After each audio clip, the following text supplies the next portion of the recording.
Муса Жәлил, Қызыл ромашка. Иртәнге таң нурыннан уянды ромашкалар. Елмайып, хәл сорашып, күзгә-күз караштылар.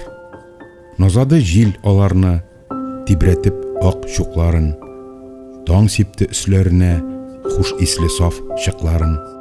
Чәшкәләр кәефләнеп, җай гына селкенделәр, һәм кинәт шунда гаҗәп бер яңа хәл күрделәр. Ерак түгел моңаеп утыра ромашка кызы.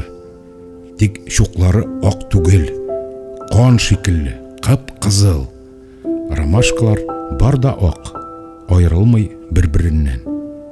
Ничек булай бер үзе, ул кызылдан киенгән. Әйттеләр: "Син, сеңелкәй, ник үзгәрдең? Нишләдең?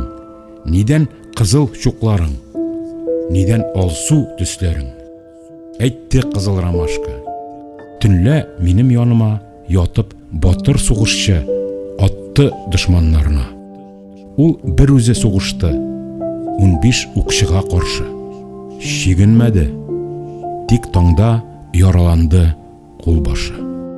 Аның батыр алканы тамды минем чукларга. Минем кызыл күлмәгем бик охшады чулпанга. Егет китте, мин калдым, канын саклап чугымда. Көндә аны сагынып, балкыйм мин таң нурында."